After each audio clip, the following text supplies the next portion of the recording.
महत्वपूर्ण सूचना। यह वीडियो केवल शैक्षिक और चर्चा के उद्देश्यों के लिए है। इसका उद्देश्य किसी भी व्यक्ति, संगठन, जाति, संप्रदाय या समुदाय की धार्मिक आस्थाओं को अपमानित या अनादर करना नहीं है। हेलो दोस्तों, आज की इस वीडियो में हम ancient and medieval Indian political thought की एक यूनिट है कबीर और गुरु नानक समन्वयवाद। तो आज के इस वीडियो में हम आपके इस यूनिट को काफ़ी डिटेल में कवर करेंगे, तो प्लीज़ वीडियो को पूरा देखना ताकि सारी बातें आप आसानी से समझ सकें। देखिए दोस्तों, सारी बातें आपको आसानी से समझ में आ जाएंगी, बस आप हर बार की तरह वीडियो को एंड तक देखना। तो चलिए बिना किसी देरी के अपने इस वीडियो को शुरू करते हैं। सबसे पहले यहाँ पे एक शब्द आ रहा है समन्वयवाद। तो देखिए समन्वयवाद क्या है यहाँ पर। तो समन्वयवाद आप एक ऐसे विचार को कह सकते हो जो कि समन्वय की बात करता है। मतलब समन्वय का मतलब यहाँ पर यह है कि समाज में अलग अलग वर्ग हैं, अलग अलग धर्म के लोग हैं, ठीक है। तो उनके बीच में एक समन्वय, एक संतुलन, एक तालमेल बैठाने का जो विचार है उसको हम समन्वयवाद कह देते हैं। अब यहाँ पर आपको कबीर और गुरु नानक जी के विचारों को देखना है यहाँ पर, ठीक है। इन्होंने जो समन्वयवाद से संबंधित जो भी विचार सामने रखे हैं उसको यहाँ पर हमें पढ़ना है। कुल मिलाकर आप ऐसा कह सकते हैं कि समाज में सद्भावना बनाए रखने के लिए, समाज में अलग अलग वर्गों या धर्म के लोगों के बीच में तालमेल बनाए रखने के लिए, समन्वय वगैरह बनाए रखने के लिए कबीर जी और गुरु नानक जी ने जो विचार सामने रखे हैं उसको यहाँ पर हमें पढ़ना है। तो सारी चीज़ें आपको समझ में आएंगी, बस आप वीडियो को एंड तक देखिए। सबसे पहले यहाँ पर हम बात करते हैं कबीर जी की। पहले इनके थोड़ा सा कबीर जी के बारे में स्टडी करेंगे, फिर इनके जो विचार हैं इसको काफ़ी डिटेल में हम समझेंगे। देखिए, संत कबीर दास मध्ययुगीन भारत के भक्ति पंथ के एक प्रसिद्ध संत कवि हैं। यद्यपि कबीर की जन्म तिथि और स्थान के बारे में मतभेद हैं, तथापि अधिकांश सहमत हैं कि उनका जन्म उत्तर प्रदेश के वाराणसी शहर में हुआ था। वे 15वीं शताब्दी के कवि थे और सिकंदर लोदी के समकालीन थे, तथा वे अपने क्रांतिकारी विचारों के लिए जाने जाते हैं।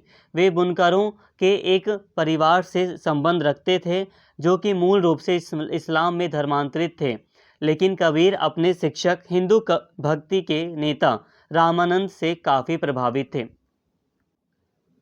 दोस्तों, यहाँ पर हम जो चीज़ें स्टडी कर रहे हैं हो सकता है वो थोड़ा आपको लेंथी लगे, थोड़ा बड़ा लगे, लेकिन सारी चीज़ें बहुत आसानी से समझ में आएंगी, ठीक है। बस आप समझने का यहाँ पे प्रयास करें, बहुत ईजिली आपको सारी बातें समझ में आ जाएंगी। अब यहाँ पे 2 पॉइंट में मैंने आपको यहाँ पे जो बातें बताई बिल्कुल सामान्य बातें, ज़्यादा कुछ समझाना नहीं है। क्या है यहाँ पर, तो देखिए अगर हम बात करें कबीर दास जी की, तो कबीर जी मध्ययुगीन भारत से संबंधित हैं। ये मध्ययुगीन भारत के एक भक्ति पंथ से संबंधित एक संत या कवि हैं, ठीक है। यहाँ तक सिंपल है कि भक्ति पंथ से संबंधित ये संत कवि हैं। इनका अगर हम बात करें इनका जन्म कहाँ पर हुआ है, इनका जन्म कब हुआ है, तो इसको लेकर थोड़ा सा मतभेद है। लेकिन फिर भी अधिकांश जो लोग हैं वो मानते हैं कि कबीर दास जी का जो जन्म है वो उत्तर प्रदेश के वाराणसी शहर में हुआ था, ठीक है। और इनका जन्म कब हुआ था, तो ऐसा माना जाता है कि ये 15वीं शताब्दी के कवि थे। 15वीं शताब्दी के ये कवि थे। 15वीं शताब्दी का मतलब होता है दोस्तों 1401 से लेकर सन 1500 तक का ये जो काल है, ये जो समय से हम 15वीं शताब्दी कहते हैं। तो इस बीच का कवि इनको माना जाता है। हालांकि 19-20 आप मान सकते हो, 1525 तक मान सकते हो, 1500 से 2-4 साल आगे भी समझ सकते हो। तो इतना है कि नॉर्मली इन्हें 15वीं शताब्दी का कवि माना जाता है। और जो सिकंदर लोदी है उसके टाइम का इन्हें माना जाता है, मतलब सिकंदर लोदी का समकालीन माना जाता है, ठीक है। और ये बुनकर परिवार से संबंधित थे जो कि इस्लाम में धर्मांतरित हो गया था। इसके अलावा ये जो हिंदू भक्ति के नेता हैं रामानंद, तो उनसे भी प्रभावित थे। अपने शिक्षक रामानंद से काफ़ी प्रभावित थे। इसके साथ ही जो सूफीवाद है उसके कुछ विचारों से भी कबीरदास प्रभावित थे। तो यहाँ तक हमने बिल्कुल सामान्य बात है कि कुछ खास यहाँ पे समझाना नहीं है, ठीक है। और ये भी आप लोगों को पता ही कि जब आप आंसर राइटिंग करेंगे तो जो चीज़ें आपको समझ में आ रही हैं वही आप वहाँ पर अच्छे से लिख पाएंगे। तो ऐसा नहीं कि आपको एक एक लाइन रटना नहीं है, यहाँ पर मैक्सिमम चीज़ें आपको समझनी है और हल्का हल्का याद करना है उसको, फिर आप आराम से अपना आंसर राइटिंग कर सकते हो। तो ठीक है, यहाँ तक कोई इशू नहीं होगा। इसके साथ ही मध्ययुगीन भारत के जिन साधु संतों ने समाज में प्रचलित भेदभाव, आडंबर और अंधविश्वास को कड़ी चुनौती दी, उसमें कबीर का एक महत्वपूर्ण स्थान है। कबीर उस युग में पैदा हुए जब संपूर्ण भारत में जगह जगह हिंदू या मुसलमान सामंतों ने अपने अपने राज्य स्थापित कर रखे थे, और दिल्ली के सिंहासन पर भी 2 शताब्दियों से मुसलमान सुल्तानों का शासन चला आ रहा था। ये सब शासक अपने अपने राज्य के विस्तार के लिए समय समय पर युद्ध में उलझे रहते थे। इस प्रवृत्ति ने भिन्न भिन्न समुदायों के बीच घृणा को बढ़ावा दिया था। इधर हिंदू और मुसलमान दोनों के धर्म अपने अपने ढंग से अत्यंत संगठित थे। दोनों का जीवन अपने अपने धर्म की मान्यताओं से नियमित होता था। फिर दोनों के धार्मिक व्यवहार में तरह तरह की विकृतियां पैदा हो गई थी। एक ओर इनमें आडंबर का बोलबाला था और दूसरी ओर यहाँ मनुष्य मनुष्य में गहरे भेदभाव का चलन था। ये दोनों लक्षण अंधविश्वास और सामाजिक अन्याय को बढ़ावा देते थे। कबीर ने सच्चे धर्म से भटके हुए हिंदुओं और मुसलमानों दोनों को आड़े हाथों लिया। उन्होंने हिंदू पंडितों को चेतावनी दी कि उनका शास्त्र ज्ञान व्यर्थ था, क्योंकि वे मानवीय भावना से शून्य थे। अच्छा मनुष्य बनने के लिए उन्हें अपने स्वभाव में मानव प्रेम की भावना विकसित करनी होगी। देखिए दोस्तों, यहाँ पे नोट्स थोड़े ज़्यादा हैं, लेकिन फिर भी यहाँ पे आपको शॉर्ट करनी है सारी चीज़ें। शॉर्ट में सारी बातें आपको अच्छे से समझनी है। शॉर्ट में यहाँ पे बात की जाए तो सिंपल सी बात है। यहाँ पर देखिए, मध्ययुगीन भारत में कई सारे साधु संत हुए हैं जिन्होंने समाज में जो भेदभाव था, जो आडंबर था, जो अंधविश्वास था, उसको कड़ी चुनौती दी है। तो उसी तरह अगर हम बात करें तो कबीर जी का एक महत्वपूर्ण स्थान है इसमें। समाज में जो भेदभाव प्रचलित था, जो आडंबर था, जो अंधविश्वास था, उसको कड़ी चुनौती देने में कबीर जी का एक महत्वपूर्ण स्थान है।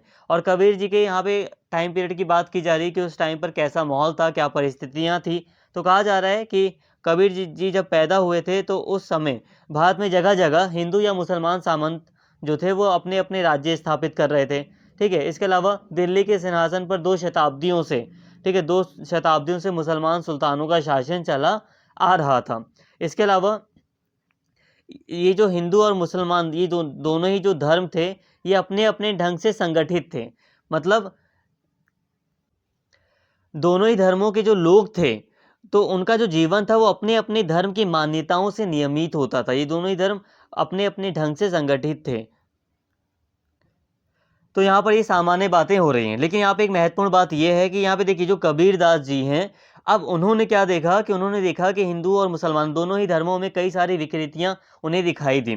अब उन्होंने उसके ऊपर कई सारी बातें कही हैं। ये पूरा जो मतलब कबीर जी के विचार जो हैं, वो जो हम पढ़ेंगे यहाँ पर, वो वही सारे विचार हैं। अब इन्होंने अपने विचार रखे हिंदू और मुसलमान दोनों ही धर्मों में जो भी विकृतियाँ रही थी, जो भी चीज़ें रही थी, तो उस पर कबीरदास जी ने अपने विचार रखे हैं।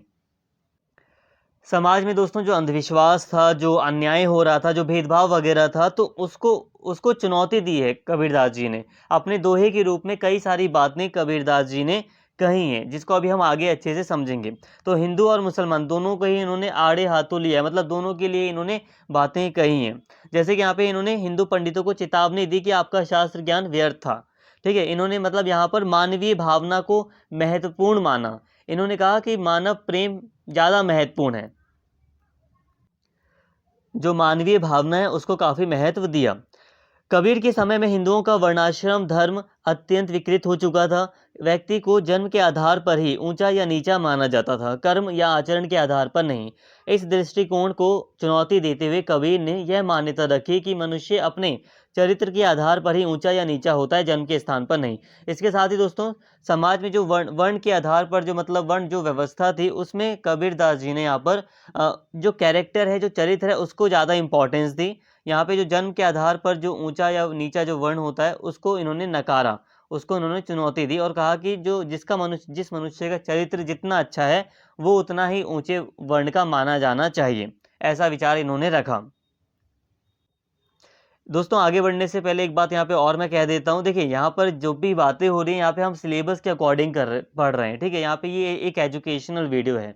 तो यहाँ पे यही कहूँगा कि इस वीडियो का उद्देश्य किसी भी व्यक्ति की धार्मिक भावनाओं को ठेस पहुँचाना नहीं है।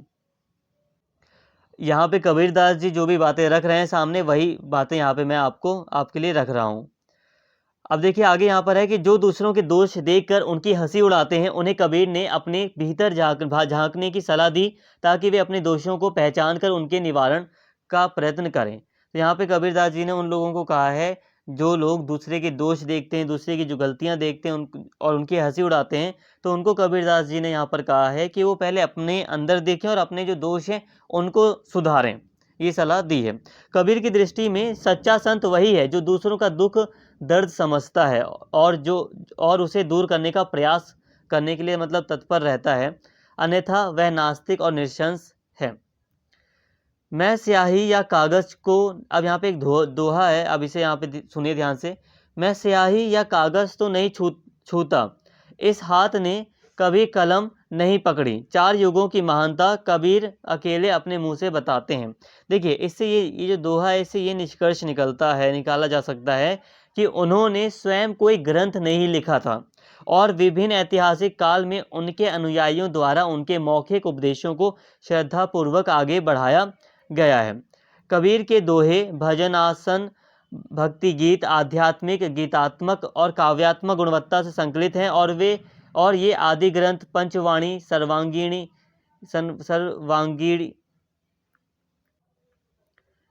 बीजक तथा ग्रंथावली में श्रद्धा के साथ संरक्षित हैं, जो वर्तमान समय में भी अपनी प्रासंगिकता बनाए हुए हैं।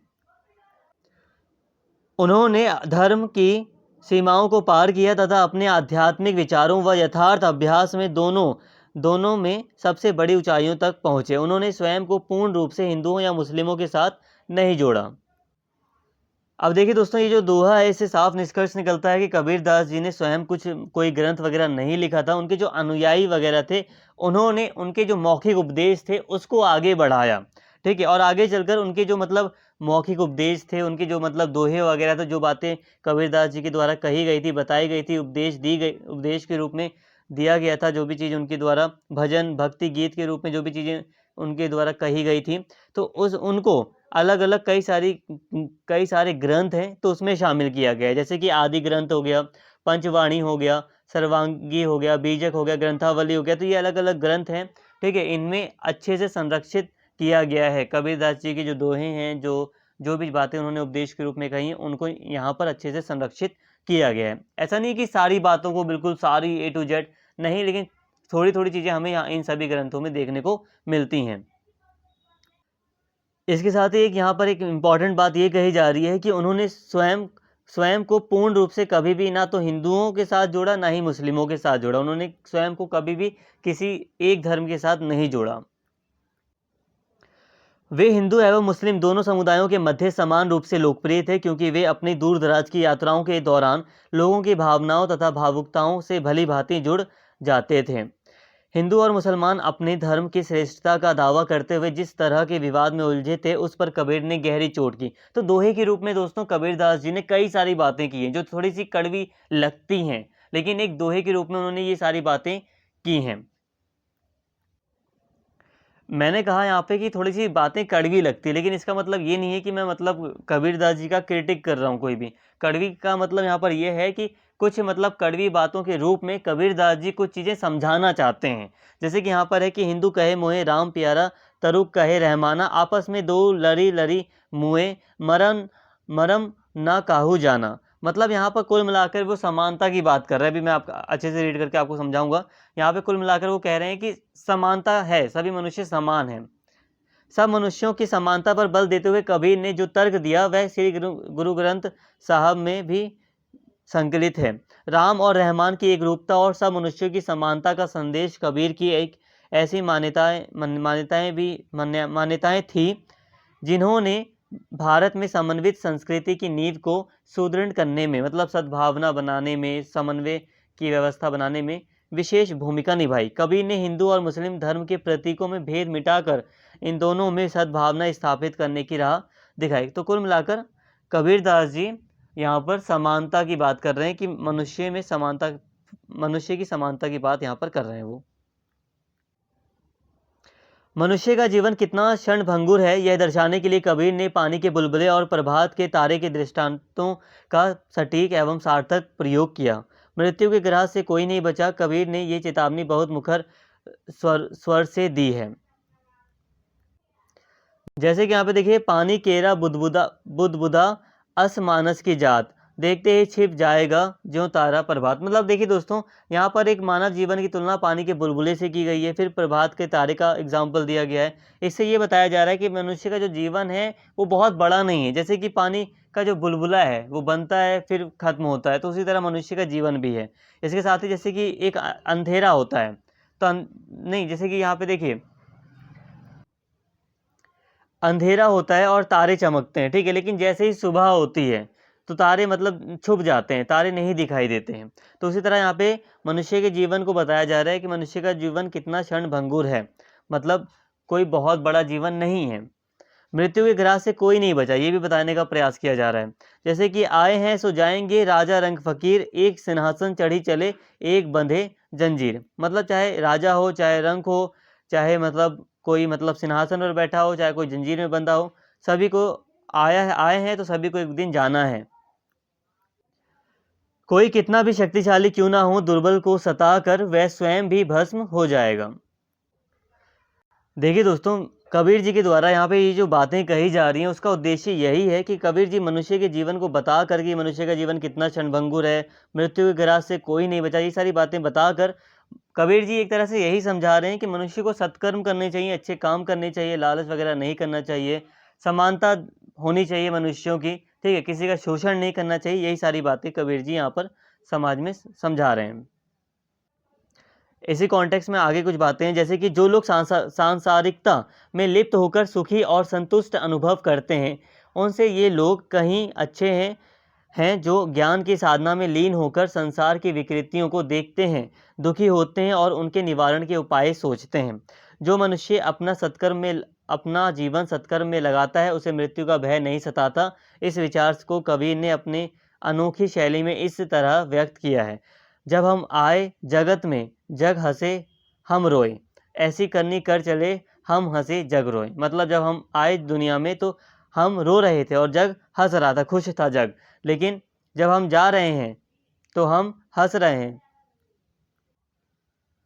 लेकिन जग जो है वो रो रहा है। मतलब एक व्यक्ति है, एक महान व्यक्ति होता है जब मतलब जो अच्छा कार्य करता है, और जब वो जाता है दुनिया से तो लोग दुखी होते हैं। तो यहाँ पे यही कहा जा रहा है कि मनुष्यों को सत्कर्म करना चाहिए, अपना जीवन सत्कर्म में लगाना चाहिए। तो जो मनुष्य अपना जीवन सत्कर्म में लगाता है उसे मृत्यु का भय नहीं सताता, ऐसा कबीर जी का मानना था। दोस्तों, हो सकता है अभी आपको काफ़ी कंफ्यूजिंग लग रहा हो कि मतलब क्या हम लोग पढ़ रहे हैं, कैसे क्या चीज़ें हो रही हैं। सिलेबस के अकॉर्डिंग आपको सारी चीज़ें आपको अच्छे से समझ आ जाएंगी, बस आप वीडियो को एंड तक देखिए, ठीक है। यहाँ पे हमने जितनी भी बातें की, आई होप यहाँ तक आपको समझ में आया होगा, आप सारी चीज़ें कनेक्ट कर लेंगे, बस आप वीडियो को एंड तक देखिए। देखिए आगे है, जैसे कि एक है यहाँ पे दोहा: चाहे गीता बाँचिए या पढ़िए कुरान, मेरा तेरा प्यार ही हर पुस्तक का ज्ञान। चाहे कोई गीता पढ़े या फिर कुरान को पढ़े, सभी पवित्र ग्रंथ अनिवार्य रूप से प्रेम की ही बात करते हैं। कबीर के अनुसार ईश्वर की खोज स्वयं के भीतर की जानी चाहिए, ना कि बाहर। तो ये बातें हो रही हैं, सिंपल सी बात है, यहाँ पे आपको समझ में आ ही रहा है, ज़्यादा समझाने वाली बात नहीं है कि सभी जो है वो पवित्र ग्रंथ हैं, ठीक है, और वो सभी पवित्र ग्रंथ प्रेम की ही बात करते हैं, ठीक है। और कबीर के अनुसार अगर हम बात करें तो ईश्वर की खोज अपने भीतर की जानी चाहिए, बाहर नहीं। उनके लिए एक पत्थर की मूर्ति की पूजा करना या मस्जिद में चिल्लाना उतना ही, यहाँ पे अजान की कॉन्टेक्स्ट में ये बात कही गई है, उतना ही अर्थहीन है जितना कि अनुष्ठान करना, पवित्र स्थानों की तीर्थ यात्रा या फिर हज करना। तो यहाँ पर कबीर जी ने यहाँ पर जो मूर्ति पूजा है, जो आजान है, या जो अनुष्ठान वगैरह है, पवित्र स्थानों की तीर्थ यात्रा है, तो उसकी यहाँ पर इन्होंने उसको मतलब नकारा है, उसको अर्थहीन बताया है, अर्थहीन माना है। अब यहाँ पर मैं एक समरी के रूप में सारी बातें आपको समझाता हूँ ताकि आप सारी बातें कनेक्ट कर सकें। तो देखिए यहाँ पे अभी हमने कबीर जी की बात की, थोड़ी सामान्य बातें हुई थी कबीर जी के बारे में। तो कबीर जी मध्ययुगीन भारत के संत कवि माने जाते हैं, भक्ति संत माने जाते हैं, ठीक है। वाराणसी में इनका जन्म हुआ था, ऐसा माना जाता है। सिकंदर लोदी के टाइम के समकालीन थे ये, ठीक है, बुनकर परिवार से थे। ये सारी बातें मैंने आपको समझाई थी। और अगर हम बात करें कबीर जी के युग की, उस टाइम पीरियड की बात करें, तो पिछली दिल्ली के सिंहासन पर 2 शताब्दियों से मुसलमान सुल्तानों का शासन चला आ रहा था, और जगह जगह हिंदू या मुसलमान सामंत अपने अपने राज्य की स्थापना कर रहे थे। तो ये सारी बातें बताई थी। फिर ऐसी परिस्थितियाँ थी जिसमें जो धार्मिक व्यवहार था, यानी कि प्रैक्टिकल स्तर पर देखा जा रहा था, तो उसमें देखा जा रहा था कि दोनों ही धर्मों में कई सारी विकृतियाँ थीं। तो उस पर कबीर जी ने अपने विचार रखे।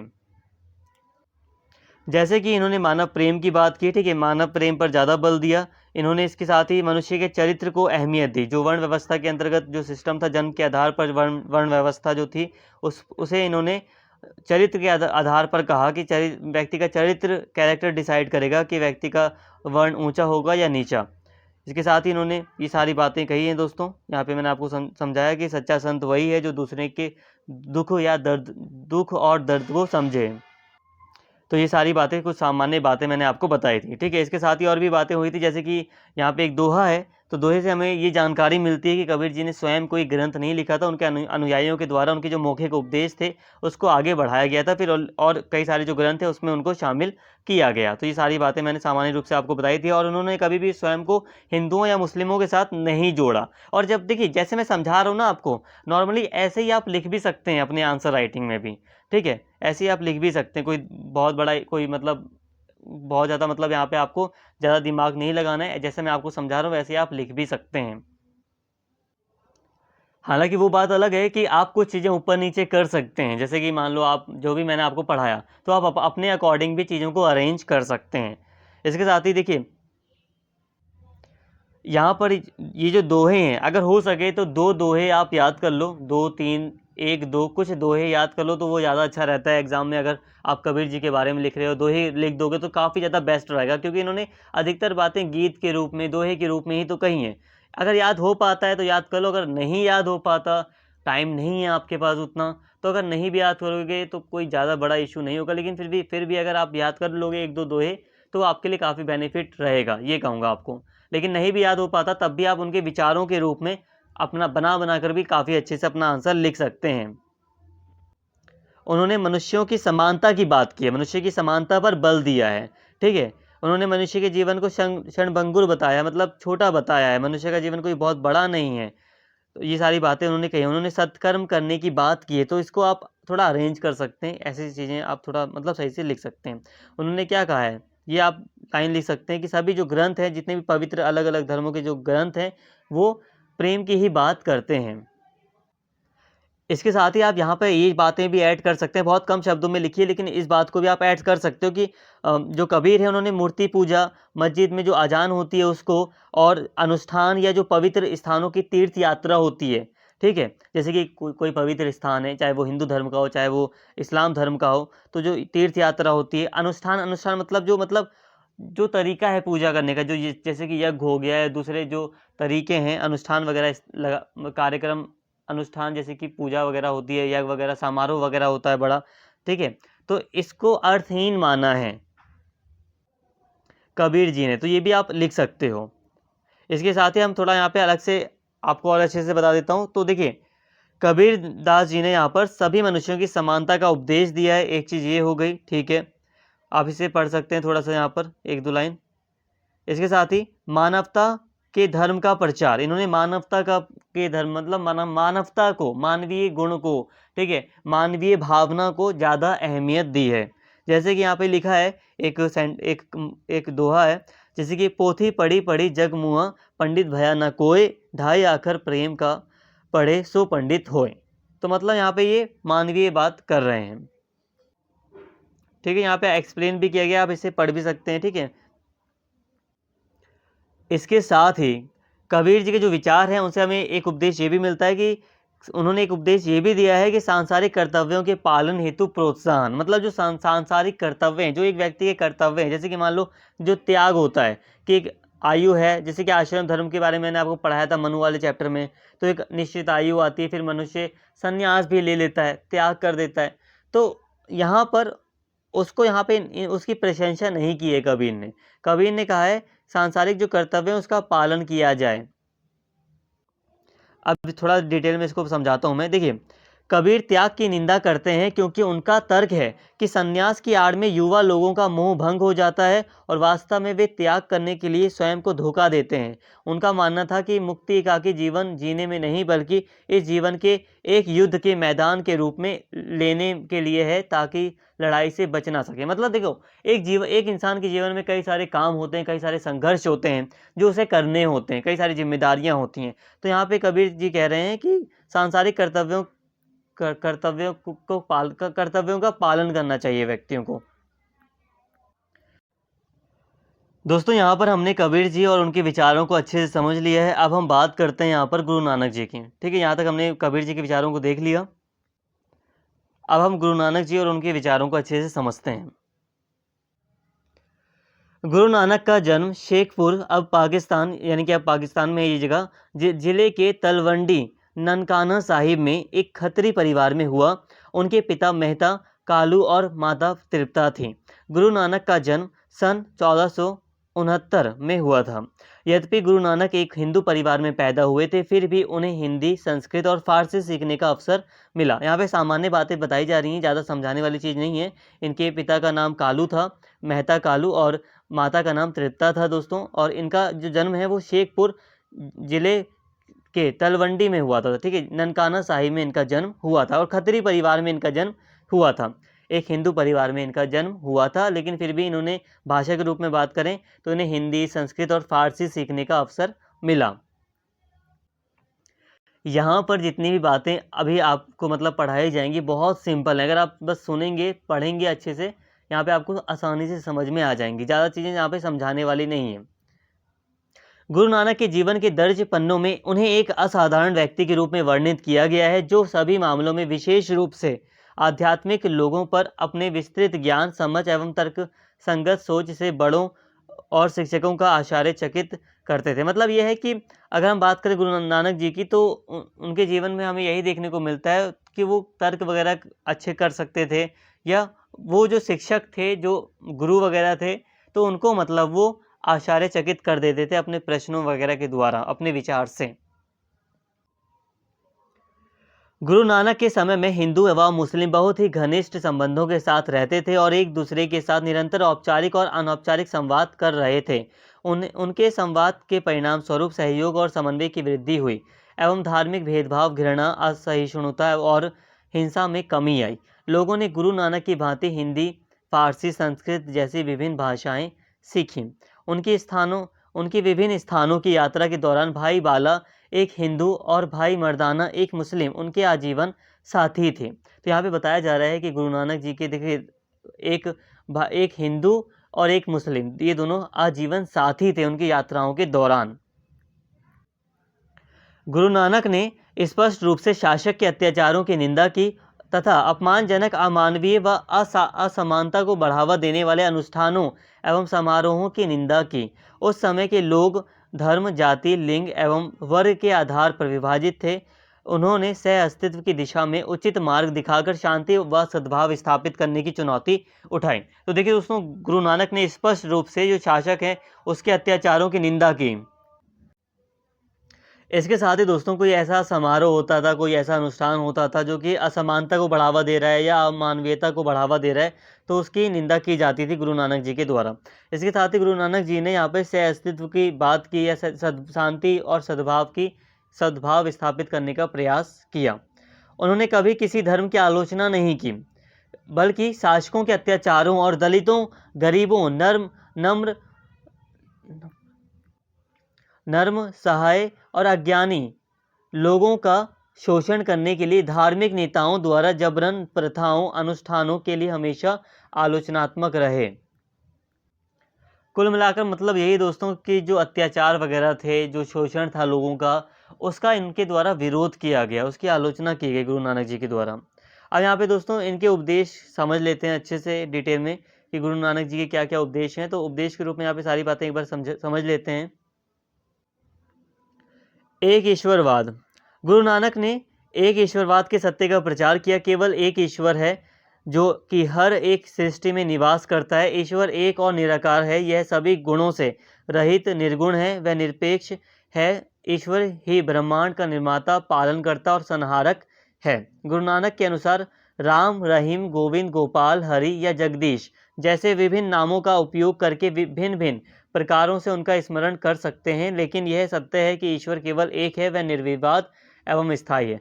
तो देखिए दोस्तों, उपदेश की बात करें नॉर्मली तो गुरु नानक जी ने एक ईश्वरवाद की बात की कि एक ही ईश्वर है, ईश्वर सिर्फ एक है। हालांकि आप अलग अलग नामों से पुकार सकते हो, लेकिन ईश्वर एक ही है, ऐसा इन्होंने कहा। इसके साथ ही ईश्वर निराकार है, ईश्वर का कोई आकार नहीं है, ईश्वर निर्गुण है, तो इन्होंने निर्गुण ईश्वर की बात की।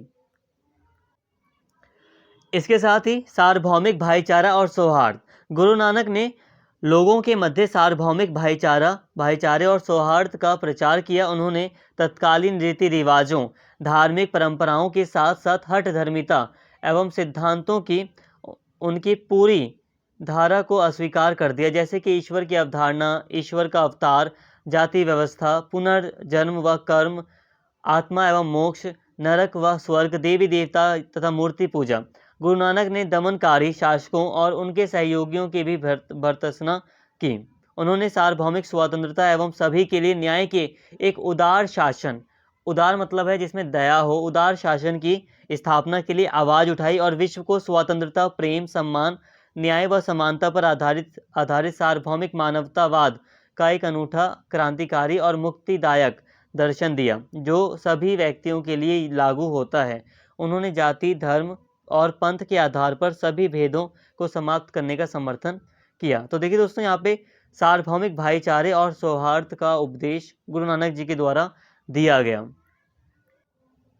इसके साथ ही उन्होंने धर्म से संबंधित कई सारी चीज़ों को नकारा भी, जो हठ धर्मिता एवं जो मतलब कठोर सिद्धांत वगैरह लगे गुरु नानक जी को, या कुछ जो रीति रिवाज थे, तो उनको नकारा। जैसे कि यहाँ पर देखिए, ईश्वर की अवधारणा, ईश्वर का अवतार, जाति प्रथा, जो पुनर्जन्म व कर्म है, आत्मा व मोक्ष है, नरक व स्वर्ग है, देवी देवता तथा मूर्ति पूजा, तो गुरु नानक जी ने इसको अस्वीकार किया। और गुरु नानक ने यहाँ पर दमनकारी जो शासक थे, जो शासक शोषण करते थे लोगों का, और जो उनके सहयोगी थे, उनकी भी बहुत ज़्यादा आलोचना या निंदा की। इसके साथ ही त्याग को अस्वीकारना एवं आध्यात्मिक मुक्ति के दर्शन का प्रसार।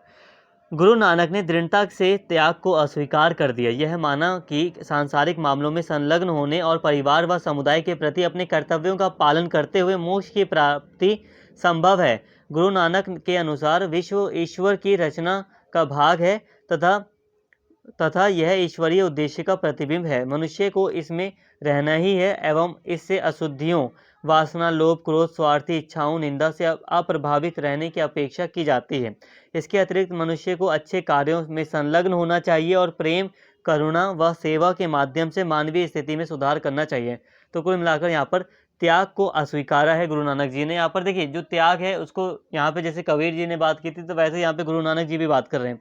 यहाँ पर उनके अनुसार अगर हम बात करें तो जैसे कि जो सांसारिक चीज़ें हैं, इनमें अगर व्यक्ति संलग्न होता है, अपने कर्तव्यों को निभाता है, तो यही व्यक्ति के लिए सही चीज़ है और इससे व्यक्ति मोक्ष की प्राप्ति भी कर सकता है। ऐसा गुरु नानक जी का मानना था कि जो व्यक्ति के सांसारिक कर्तव्य हैं, व्यक्ति को उसको निभाना चाहिए और अच्छे काम करने चाहिए, और जो मतलब बेकार चीज़ें हैं, अशुद्धियाँ हैं कुछ, जैसे कि वासना, लोभ, क्रोध, स्वार्थी इच्छा जो है, निंदा है, इससे अप्रभावित रहना चाहिए, मतलब इससे प्रभावित नहीं होना चाहिए व्यक्ति को।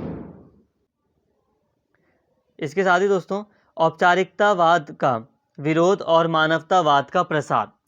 गुरु नानक ने धर्म में औपचारिकता और रूढ़िवाद को नकार दिया। औपचारिकता का मतलब है, एक तरह से औपचारिकता मतलब बस नियम को फॉलो किया जा रहा है, मन से कुछ नहीं किया जा रहा, ये कह सकते हैं आप। तो और रूढ़िवाद मतलब जो कठोर हैं, बहुत कठोर नियम हैं जो रूढ़िवाद से प्रभावित हैं, उनको नकार दिया। उन्होंने इस बात पर बल दिया कि मनुष्य का आध्यात्मिक विकास केवल तर्कपूर्ण, तर्क संगत, समावेशी व निष्पक्ष दृष्टिकोण से मेल होता है। मतलब जो मनुष्य है, उसका जो आध्यात्मिक विकास है वो तभी हो सकता है जब तर्कपूर्ण चीज़ें हों।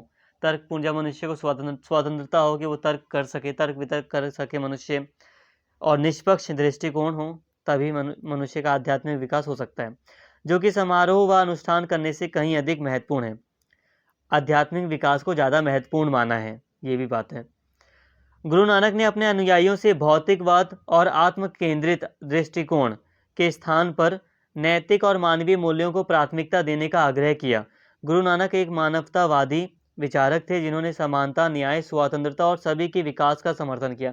भौतिकवाद का दोस्तों मतलब है जो सुख सुविधाएं हैं, ऐशो आराम की जो चीज़ें होती हैं, जो दिखावटी चीज़ें हैं, भौतिकवाद है। तो इसकी बजाय इन्होंने नैतिक और मानवीय जो मूल्य हैं उसको प्राथमिकता देने का आग्रह किया है अपने अनुयायियों से। इस तरह हम देखते हैं कि जो गुरु नानक जी हैं वो एक मानवतावादी विचारक थे जिन्होंने समानता, न्याय, स्वतंत्रता और सभी के विकास का समर्थन किया। अंतर्विश्वास संवाद का परंपरा का प्रारंभ। अब ये क्या है, तो देखिए, गुरु नानक अंतर्विश्वास संवाद के अग्रणी थे। उन्होंने किसी धर्म या कर्म कांड की आलोचना नहीं की, बल्कि उन्होंने बचपन से ही इन धार्मिक प्रथाओं व कर्म कांडों के पीछे के तर्क व कारण को समझने के लिए साहसिक कदम उठाए, जिससे उन्होंने यह महसूस किया कि इस प्रकार की अज्ञानता और अंधविश्वास को दूर करने की अत्यंत आवश्यकता है।